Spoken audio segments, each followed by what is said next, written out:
അസ്സലാമു അലൈക്കും വറഹ്മത്തുള്ളാഹി വബറകാതുഹു. പ്രിയപ്പെട്ടവരെ, ഇനിയെങ്കിലും ട്രേഡിങ്ങിൻ്റെ, അതായത് ക്രിപ്റ്റോ കറൻസി, അതുപോലെ തന്നെ ഫോറക്സ് പോലെയുള്ള ട്രേഡിങ്ങിൻ്റെ വിപത്ത് നമ്മൾ പറഞ്ഞില്ലെങ്കിൽ അത് വലിയ അപകടമാകുമെന്ന് തോന്നിയത് കൊണ്ടാണ് ഈ ഒരു വീഡിയോ ചെയ്യുന്നത്. ഒരുപാട് ആളുകൾ നാട്ടിൽ തൊഴിൽ രഹിതരായി ഉണ്ട് എന്ന് നമുക്കറിയാം. ഈ അടുത്തായി വലിയ രസകരമായ ഒരു അനുഭവം ഉണ്ടായി. നമ്മളെ കമ്പനിയിലേക്ക് വേണ്ടി ഒരു ജോബ് ഫെയർ ഒന്നല്ല 3 പ്രാവശ്യം നമ്മൾ നടത്തി. മാസീവായിട്ട് നമ്മൾ പരസ്യം കൊടുത്ത് ഇൻ്റർവ്യൂവിന് ആളെ കൊണ്ടുവന്നു. അങ്ങനെ ഏകദേശം 10-15 ആളുകളൊക്കെ ഇൻ്റർവ്യൂവിൽ പങ്കെടുത്ത് അങ്ങനെ നമ്മൾ അപ്പോയിൻമെൻറ്റ് ഓർഡർ, അതല്ലെങ്കിൽ നമ്മൾ ജോബ് ഓഫർ കൊടുത്തിട്ട് ജോയിൻ ചെയ്യാൻ പറഞ്ഞ സമയത്ത് ജോയിൻ ചെയ്യാൻ ആളില്ല. അപ്പോൾ നമ്മൾ വിചാരിച്ചു നമ്മളുടെ പാക്കേജിൻ്റെയും ഇൻ്റർവ്യൂവിൻ്റെ ഒക്കെ കുഴപ്പമായിരിക്കും. അങ്ങനെ വിചാരിച്ച് ഒരു സുഹൃത്തുമായി ഈ വിഷയം സംവദിച്ചപ്പോൾ, അതായത് നമ്മുടെ തന്നെ ഒരു സുഹൃത്തിൻ്റെ കമ്പനിയുമായി ബന്ധപ്പെട്ടിട്ടുള്ള ജോബിൻ്റെ ആളെ കിട്ടാത്ത സാഹചര്യത്തെക്കുറിച്ച് മൂപ്പരോട് ഇങ്ങനെ പറഞ്ഞപ്പോൾ അയാൾ പറഞ്ഞു അദ്ദേഹത്തിനും സെയിം അനുഭവം. 3-4 പ്രാവശ്യം ഇൻ്റർവ്യൂ നടത്തിയിട്ട് അതിൽ നിന്ന് സെലക്ട് ചെയ്ത ആളുകൾക്ക് ജോബ് ഓഫർ കൊടുത്തിട്ട് ഒരാൾ പോലും ജോയിൻ ചെയ്തില്ല എന്നുള്ള അനുഭവം പറഞ്ഞു. അങ്ങനെ അതിനുശേഷം വളരെ രസകരമായി ഞാൻ ഈ വിഷയം, ഞങ്ങൾ 2 പേര് ഇതേ അനുഭവം ഉണ്ടായി എന്ന് മൂന്നാമതൊരു ഹോട്ടൽ ഫീൽഡിൽ വർക്ക് ചെയ്യുന്നൊരു സുഹൃത്തിനോട്, ഒരു കാഷ്യർ ആയിട്ട് അദ്ദേഹത്തിന് ഒരാളെ നോക്കിയിട്ട് ഇതേ അനുഭവം ഉണ്ടായതായിട്ട് പറഞ്ഞു.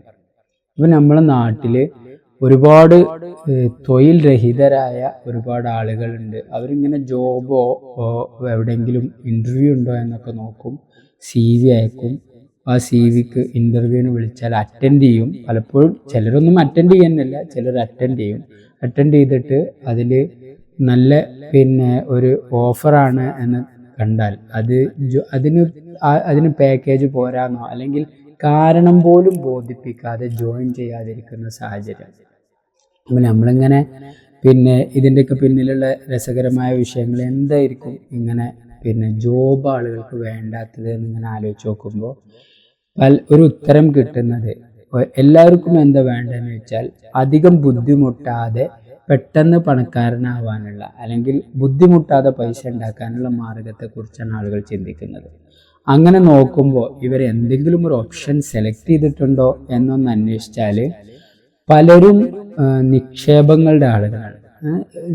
ട്രേഡിങ്ങിൽ നിക്ഷേപിച്ചിട്ടുണ്ട്, സ്റ്റോക്ക് മാർക്കറ്റിലുണ്ട്, അതുപോലെ തന്നെ ഫോറക്സിലുണ്ട്, ക്രിപ്റ്റോയിലുണ്ട്. അപ്പോൾ ഇതിൻ്റെയൊക്കെ പിന്നിലുള്ള ഒരു അവസ്ഥ എന്താണെന്ന് നമ്മൾ ആലോചിച്ച് നോക്കണം. അപ്പോൾ നമുക്കറിയാം, ഹിഡൻബർഗിൻ്റെ ഒക്കെ റിപ്പോർട്ട് വന്ന സമയത്ത് നമ്മളുടെ നാട്ടിലുള്ള കമ്പനികൾ, ആ കമ്പനികൾ എന്താണ് ചെയ്യുന്നത്? ഷെയറിൻ്റെ വില കൂട്ടാൻ വേണ്ടി, നമുക്കറിയാം ഇതിൻ്റെ ഒരു മെത്തേഡ് എന്ന് പറയുന്നത്, ആളുകൾ ഷെയർ കൂടുതൽ വാങ്ങുന്നു എന്ന് കാണുമ്പോൾ ഡിമാൻഡ് ഉണ്ട് എന്നതിന് മനസ്സിലാക്കാം. ആ ഡിമാൻഡിൻ്റെ പേരിൽ ഓരോ ഷെയറിൻ്റെയും വാല്യൂ കൂടും. ആളുകൾ ഷെയർ പർച്ചേസ് ചെയ്യുന്നതിൻ്റെ എണ്ണം കൂടുന്നതിനനുസരിച്ച് ഷെയറിൻ്റെ വാല്യൂ കൂടും.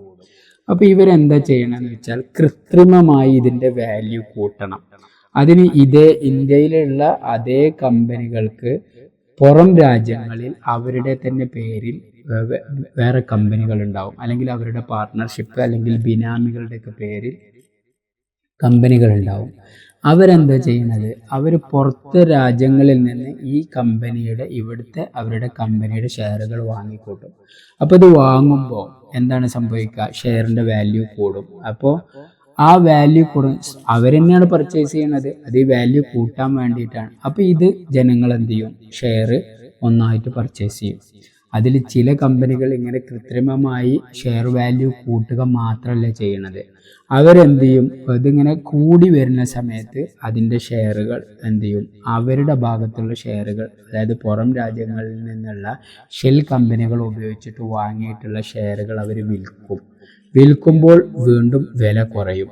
വില കുറയുന്ന സമയത്ത് അവർ കുറേ വില കുറയുമ്പോൾ എന്നിട്ട് കുറച്ച് വീണ്ടും അവർ പർച്ചേസ് ചെയ്യും. അപ്പോൾ എന്താ സംഭവിക്കണമെന്ന് വെച്ചാൽ വില കുറഞ്ഞതിൽ നിന്ന് പിന്നെയും ഒരല്പം കൂടുന്നുണ്ട് എന്ന ഫീൽ വരും.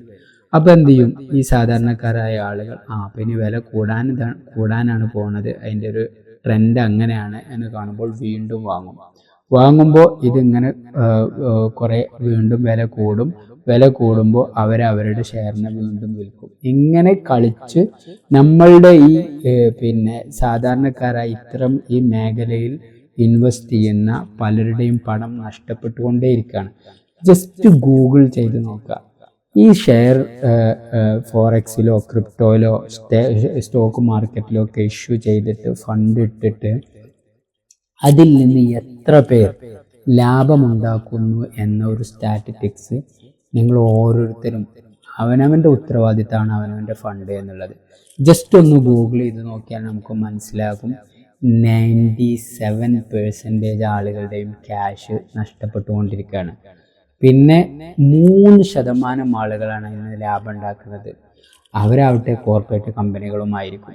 നമ്മൾ ആലോചിച്ച് നോക്കണം, ഈ വളരെ ഡേഞ്ചറായ രീതിയിലാണ് ഈ മേലക്ക് ഈ ഒരു ഷെൽ കമ്പനികൾ ഉപയോഗിച്ചിട്ട് ഷെയർ പർച്ചേസ് ചെയ്തിട്ട് കൃത്രിമമായി ഷെയറിൻ്റെ വാല്യൂ കൂട്ടുക എന്നൊക്കെ പറഞ്ഞതിനേക്കാൾ എത്രയോ ഡേഞ്ചറായ കളികളാണ് ഈ പിന്നെ നമ്മുടെ ക്രിപ്റ്റോ മേഖലയിൽ നടന്നുകൊണ്ടിരിക്കുന്നത്.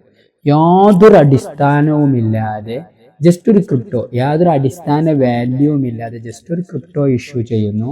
അത് പിന്നെ ഭാവിയുടെ വാഗ്ദാനമാണ്, ആനയാണ് ചേനയാണെന്നൊക്കെ പറഞ്ഞിട്ട് അതിലേക്ക് ആളുകളെ വ്യാപകമായി ക്ഷണിക്കുകയും എന്നിട്ട് അത് പർച്ചേസ് ചെയ്യാൻ വേണ്ടി മോഹന വാഗ്ദാനങ്ങൾ കൊടുക്കുകയും എന്നിട്ട് ഇത് ഇങ്ങനെ വാങ്ങിക്കൂട്ടുകയും ചെയ്യുന്ന ഒരു പ്രവണത.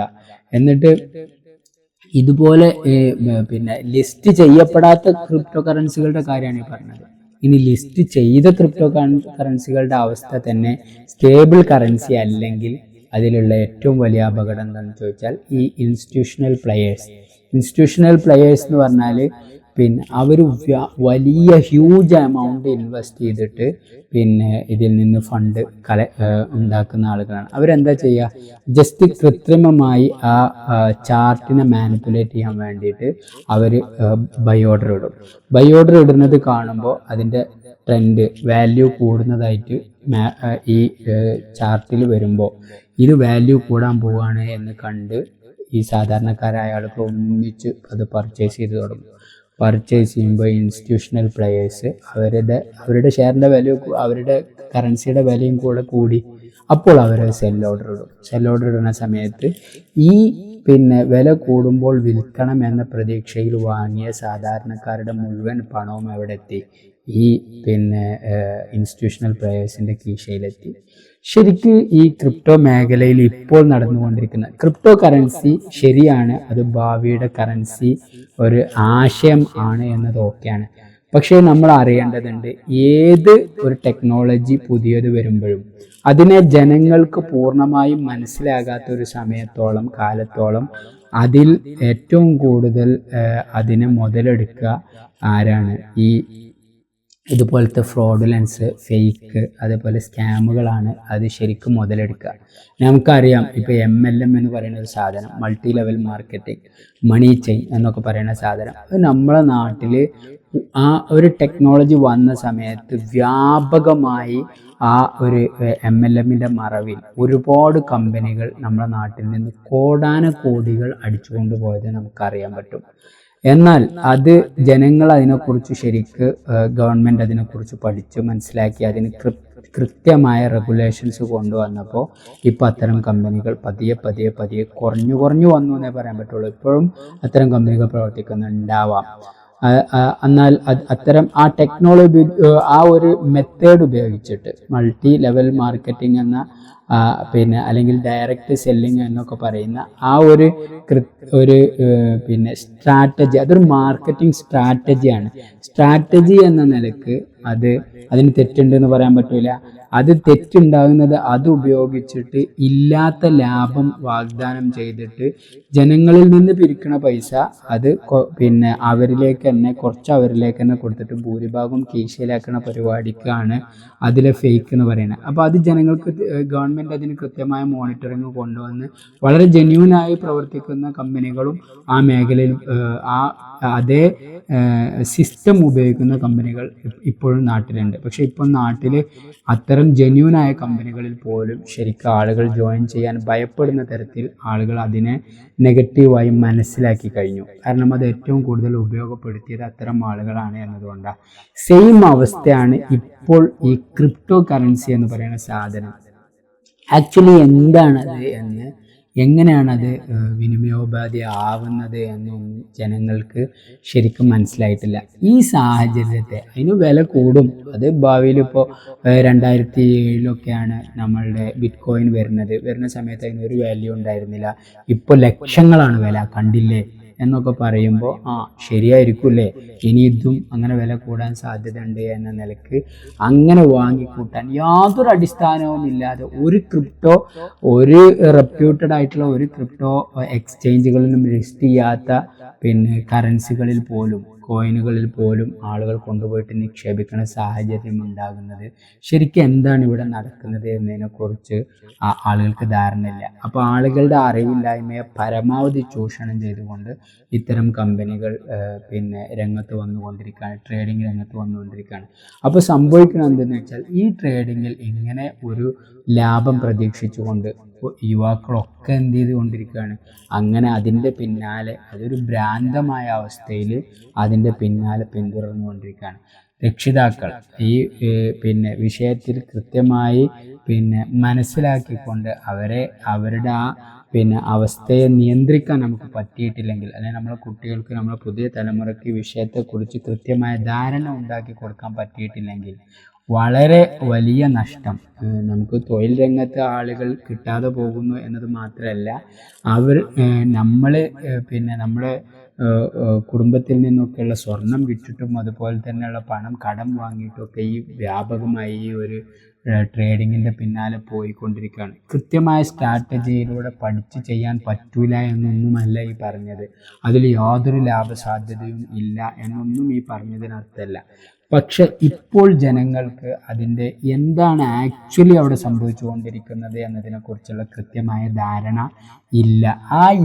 ധാരണ ഇല്ലാത്തതിൻ്റെ പേരിൽ വലിയ കുത്തക കമ്പനികൾ ഉൾപ്പെടെയുള്ള ആളുകൾ, വലിയ ഇൻസ്റ്റിറ്റ്യൂഷണൽ പ്ലേയേഴ്സ് വരെ ഇതിൽ നിന്ന് കൃത്രിമമായി അതിൻ്റെ വാല്യൂ കൂട്ടിക്കൊണ്ടും അതുപോലെയൊക്കെയുള്ള കളികൾ കളിച്ച് നമ്മളുടെ പണം വാരുന്നുണ്ട്. അത് നമ്മൾ മനസ്സിലാക്കി കൊടുക്കണം, നമ്മൾ ശ്രദ്ധിക്കണം. ഞാൻ വീഡിയോ അവസാനിപ്പിക്കുന്നു. അസ്സലാമു അലൈക്കും വറഹ്മത്തുള്ളാഹി വബറകാതുഹു.